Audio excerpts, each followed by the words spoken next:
You're listening to Veterans for Recovery, a podcast that unpacks all things recovery within our extended military family. Join your host, retired Major John Donovan, a noted author, lecturer, and person in long-term recovery from substance use disorder, as he and his guests will break down current trending topics and research, along with all things recovery related to increasing recovery resilience and recovery capital within our veteran and service member communities. Now here's your host, Major John Donovan. Good day, everybody. Major John Donovan here, and welcome to another podcast of Veterans for Recovery. Today, we have a guest who is a subject matter expert on the research of recovery. Peter Hubbard is joining us, and we're going to get into asking him some exciting questions about his journey in recovery and what's new in the research of recovery. This is a podcast that looks at all things pertaining to our veterans, service members, and their family members who are in recovery. Again, I'm John Donovan, the host of your podcast. I'm a person in long-term recovery, and every month I invite a new guest to come with me and explore the topic of recovery, what's new in recovery, and how these issues and topics can affect, impact, and pertain to our veteran community. Peter, welcome to the program. Thank you so much, Major Donovan. Peter Hubbard, I too am a person in long-term recovery, very grateful and honored and just feel privileged to be here with you today and for all of our listeners as well. Thank you for having me. Thank you, Peter. And as people know, I'm a proud grad of St. Cloud State University, but today we're going to be talking to an employee of the University of Minnesota. We have a little rivalry that goes on in the area of hockey. Not football, but hockey. And we'll set that rivalry aside for now. The Gophers are pretty good at hockey. We'll put that aside right now as we talk about the mutual topic that we have in common, which is recovery. But before we get into your recovery journey, tell our listeners about your professional background. What kind of educational and work experiences brought you to the position that you have today? Sure. Thank you so much for the opportunity to share that. So I grew up in California and came out to Minnesota for treatment as part of my recovery journey. And then I went to school at Augsburg University. It was Augsburg College at the time, but since has switched to Augsburg University and was in the step-up program there and was very proud to be a part of that program. Went into the profession of public accounting for a number of years and quickly realized that was not a career path that I wanted to sustain long term. I found the joy in that profession was meeting with clients on the audit side when I was working in public accounting. And several years back, I had an opportunity to reevaluate what I wanted to do with my career and knew several members in the recovery community that were connected to the retreat in Wayzata and was introduced to the leadership team there. And it just so happened that there was an opportunity to become the development director at the retreat at that time. And incredibly grateful for my time that I spent there, which was about 6 years and was a wonderful part of my journey. And from there, I had the opportunity to join the University of Minnesota Foundation, where I lead our neuro team, neurosciences within medicine and health here at the foundation.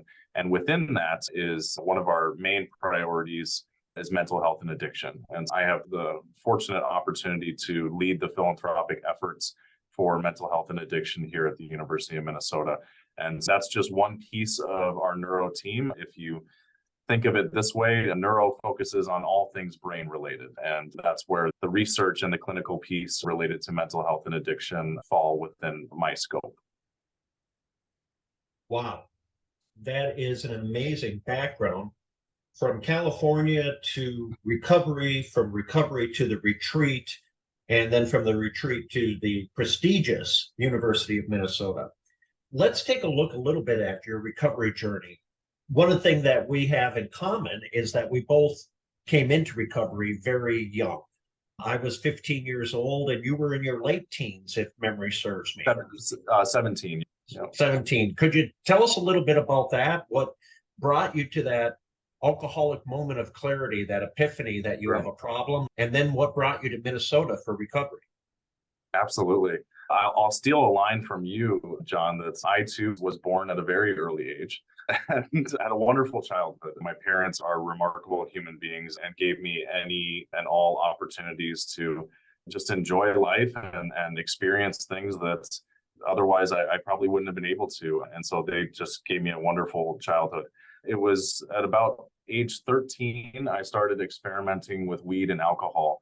And my life was surrounded by baseball and football. That was basically my life. I was the typical kid from the suburbs that if it was football season, I would go to school, I would go to football practice. My dad would pick me up and he would pick me up and we would go to the batting cages and get ready for baseball season. And so that was my life and I loved it.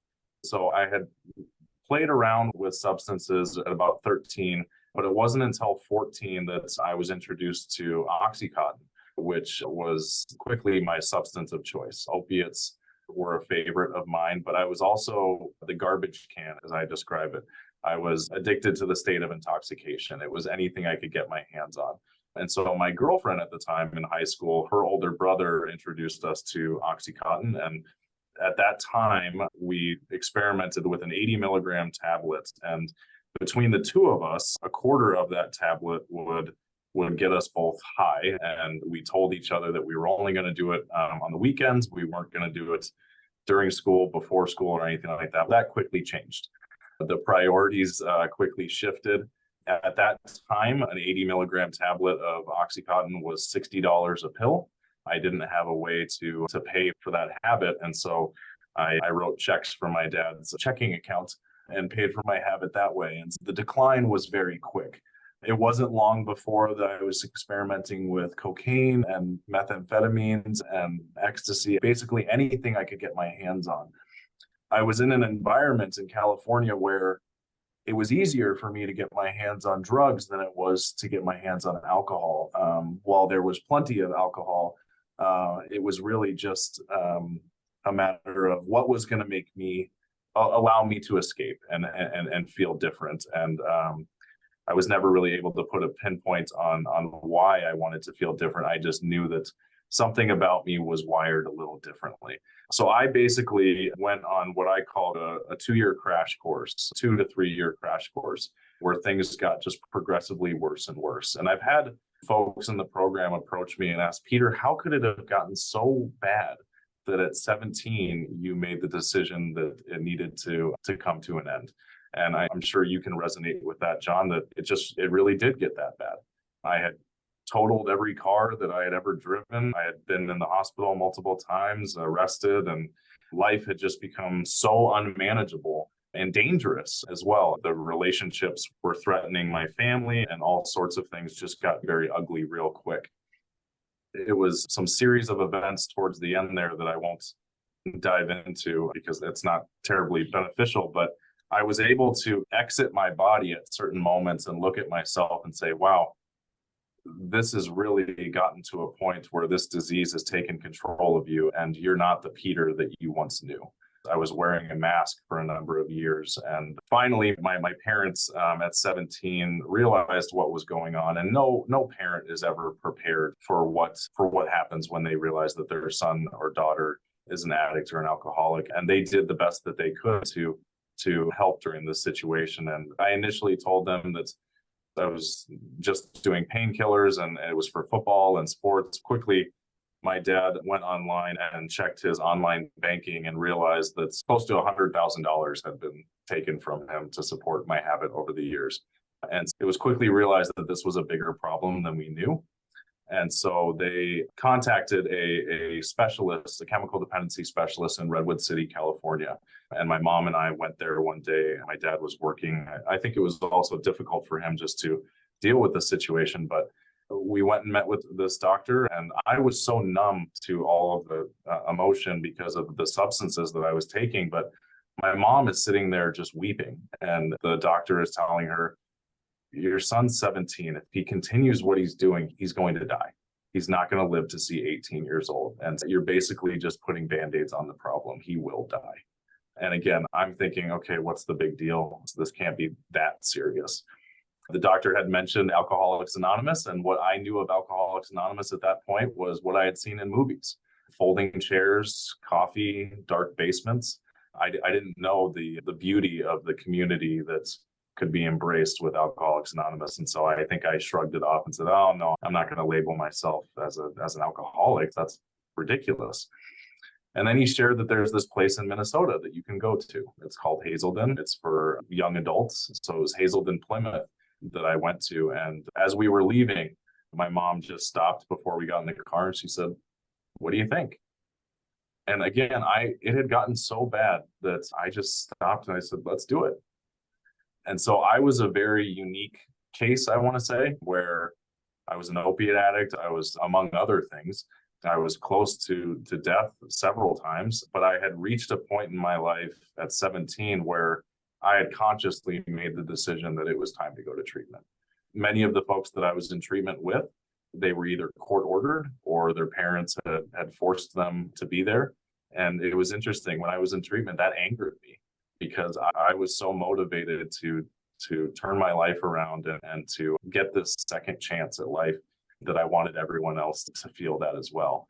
While I was in treatment, one of my best friends to this day came and spoke about their experience with the Step Up program at Augsburg College. And I immediately got on the phone with my parents and I said, you've got to research this Step Up program at Augsburg College. It's a community for students in recovery that you don't have to choose between a life of recovery or a college education. You get to do both. And to me, that was beautiful. And it meant that I didn't have to go back to California and what would quite possibly result in my young death. And the one thing that I took away from, among others, from Hazelden, Plymouth was you had to change your playgrounds, your playmates, and your playthings. And so I did that. I left California. I cut ties with all of my friends, or so-called friends, really just using buddies, and got rid of the substances and committed to a life of abstinence. And so that's where I started my recovery journey. And Augsburg was fantastic. I will forever be grateful for the Step Up program and the experience I had there. I was in the program for all 4 years, had a chance to do some really incredible things and be part of the leadership team there. Also met my wife at Augsburg. She's a normie, and she had her own experiences with loss and everything, but she was living in the same building as Step Up because at that time, if you were a student at Augsburg and you wanted to live in the building and not worry about partying and things like that, you could still live in that building and not be a part of Step Up. So we met there and we were engaged our junior year, got married a year after we graduated, and 6 months into our marriage, Annie was diagnosed with breast cancer. And so life threw us a major curveball. And I was 23, she was 26, and we had to grow up real fast. And it was tough. She has the BRCA gene in her family, and she went in for her very first mammogram. And I'll never forget, the doctor came and got me, and I walked into the doorway and Annie was crying. And I just paused and I said, did they find something? And she just looked at me with fear in her eyes and just said, yeah, they did. And we didn't know what to do. We're still just kids, but we were even babies at that time. And so we did chemo, we did radiation, we did full bilateral mastectomy. And they prescribed Annie pain medication. They gave her all the good stuff, but I had to be the best nurse that I could for her. And I had to tell myself, listen, you're not 17 anymore. Your wife needs you, and you need to lean into your support group, your support system, and you need to be there for her. As much as it pained me and I wanted to just bury myself in pills and escape, that was not an option. And so we thankfully made it through all of that, and Annie's been in remission for 10 plus years now, and we were able to start a family and have our beautiful daughter Zoe, who's just a blessing to us. And today I have my first daddy-daughter dance, so I get to look forward to that this evening. And to me, I don't want to miss a single second with my girls because I know how quickly that those things can be taken away from you. And it's a blessing as a result of my recovery. Everything I have in my life is a result of my recovery. I wouldn't be here today. I wouldn't have the job that I have. I wouldn't have the life that I have without my recovery. So I feel extremely blessed. And so it's been quite a journey. Yeah. Let me jump in here for a second, Peter, and I want to arc back to the Step Up program because some of our listeners may not be familiar with that. My understanding of it, a collegiate recovery program. People who are in recovery can enroll in this program, and one of the first collegiate recovery programs in the nation. Yeah, it's really become the gold standard for other schools to model a program after. I would say, yeah, it was the first of its kind back in the 90s. It was formed, and it's helped countless individuals and families and has done incredible things. So, yeah. So for some of our veterans who are in recovery and maybe going back to school for their GI Bill, one of the things that they want to take a look at is a school that is veteran friendly. Sometimes those are designated as beyond the yellow ribbon schools. But if they're in recovery, they might want to look for a beyond the yellow ribbon school that also has a collegiate recovery program. Absolutely. Yeah. And you and I also have a parallel in that both of our wives are cancer survivors.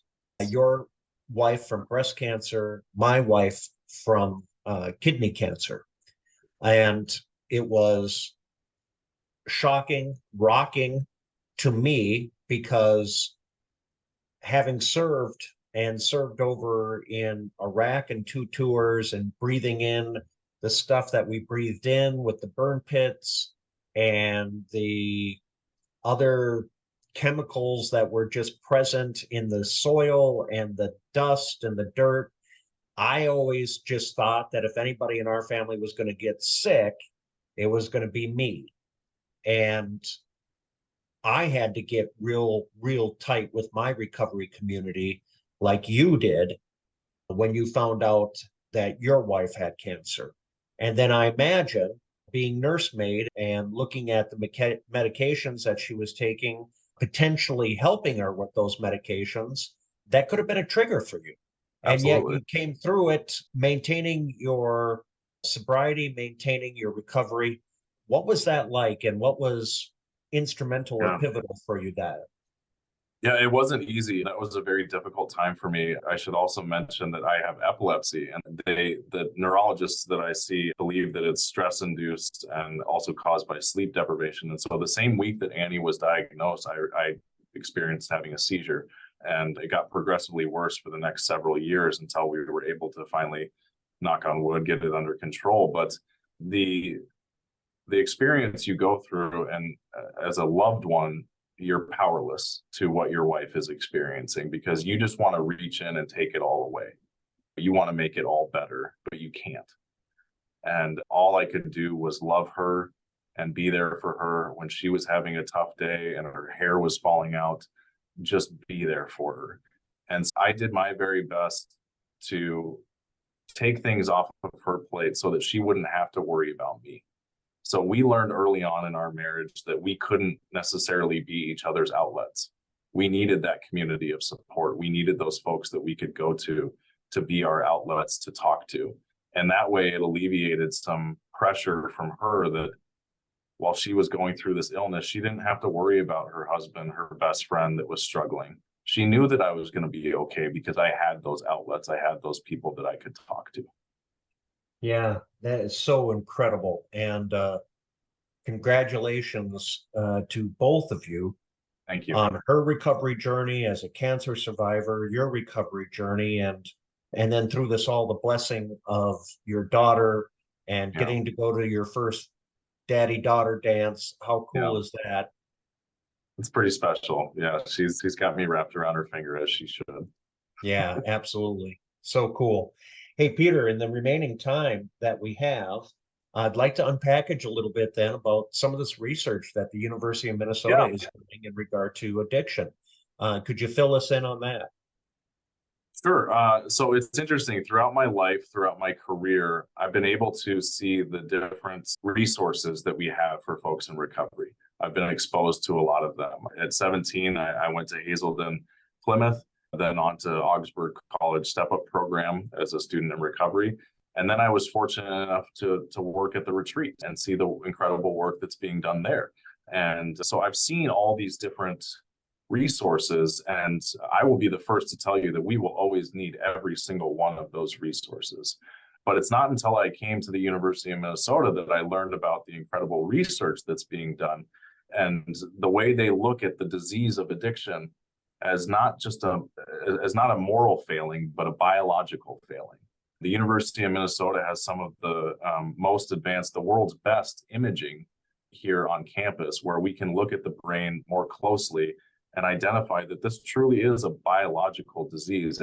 Our brains are wired a little differently. And so our research team is looking at adding more tools to the toolbox, so to speak. Annie and I talk about her breast cancer, and she can't help being diagnosed with breast cancer any more than I can help being an addict. And the disease shouldn't be looked at any differently. Just the same way that she needed innovative treatments to help her combat her disease, we need innovative treatments to help with the disease of addiction. The disease has evolved over time, and we need to evolve with it. And the medical discovery team on addiction at the University of Minnesota is a group of about 60 plus faculty that are all working on innovative and new technologies and ways of looking at this disease and helping to give us more tools in the toolbox. Because when I was working at the retreat, I saw folks that had been through 10, 20 plus treatment centers and still didn't get it. And that's just part of the disease. But if we have another tool in the toolbox that could possibly help them find a life of recovery, and they can have joyous moments with their family where they can go to a daddy-daughter dance themselves, then who are we to say that they can't have that life? Again, I will emphasize that we will always need all of the resources and all of the tools in the toolbox, but our researchers are looking at the next generation. What can we offer my daughter when she's a teenager, and hopefully she doesn't have to deal with this disease, but if she does, I know she'll be in good hands. Really well said, and I love that. You mentioned the program of Alcoholics Anonymous earlier, and Bill Wilson, in talking to an audience one time, said, Bill Wilson being co-founder of the program of AA, he said, 1 million people have come into the program of AA, and at that time, that was the estimated audience size membership of Alcoholics Anonymous. He said 1 million people have come into the program of AA, but 600,000 have come and left. Mm-hmm. What are we doing for the 600,000? Mm-hmm. And it's not just enough to say, hey, here's the one formula, right. And if that doesn't work for you, then too bad. Yeah. We got to keep taking a look at different formulas. We got to keep taking a look at different fixes so that everybody has a chance at recovery. Absolutely. Can you tell us one or two of the innovative things that your research team has come up with or discovered? Sure. As long as it's not proprietary information. No, I'm happy to get any secrets out of the bag.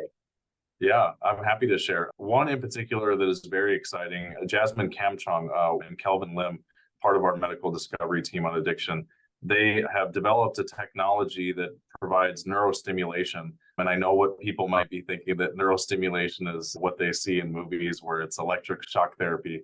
That's not what this is. This is a headband that you essentially wear that it provides very gentle, almost tingling sensation. And you receive cognitive training through a Zoom link. So this technology can be implemented anywhere. It can be done from the comfort of your own couch. If you're in a more rural community and you're not able to get into a hospital setting and receive TMS therapy, transcranial magnetic stimulation, you can use this technology. It's non-invasive, it's non-pharmacological, and again, it's very cost-effective and can be done remotely.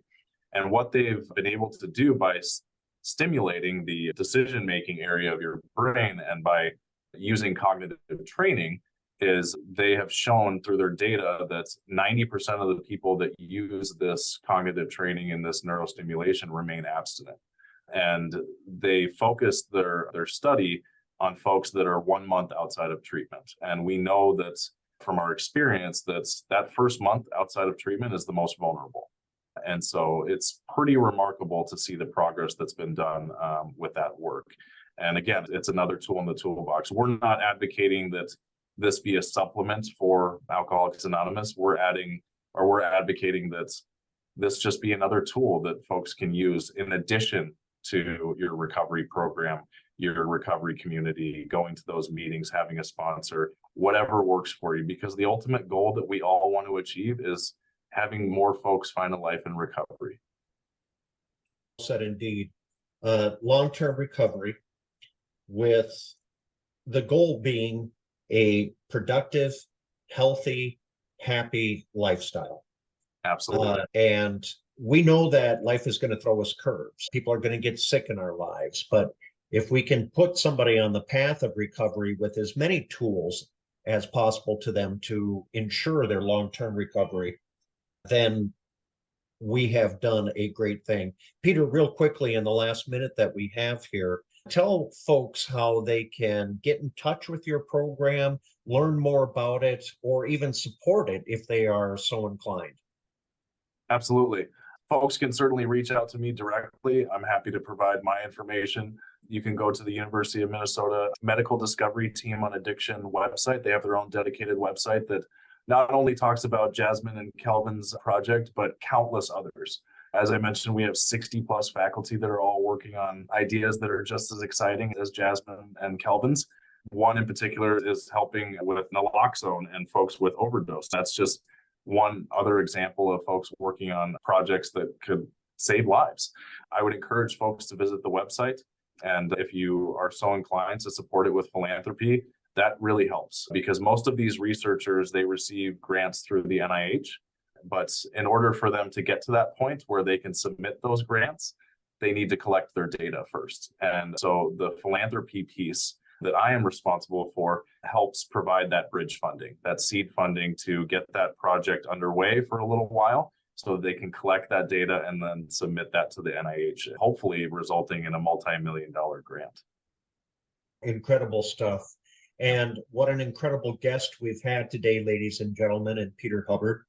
Peter is a person in long-term recovery and works with the philanthropic team at the University of Minnesota with the team that is studying addiction and coming up with some innovative approaches, techniques, and procedures to increase long-term recovery and maybe someday come up with a cure for alcoholism and addiction. Peter, it's been an absolute pleasure having you on the program. Thank you so much for being here. Thank you. I feel privileged to be here today and keep doing the incredible work that you are doing. I just feel honored to be a part of it. So thank you so much for including me. Yeah, absolutely. And ladies and gentlemen, you've been listening to another podcast of Veterans for Recovery. This is Major John Donovan, your host. We thank you for joining us today. And this is Major Donovan signing off. You've been listening to Veterans for Recovery, a Coming Home Well podcast. We value your feedback. Please be sure to leave a review, share, and download this episode. We thank our veterans and service members for your service to our country. We thank our friends and families for their support. And thank you for listening to Veterans for Recovery.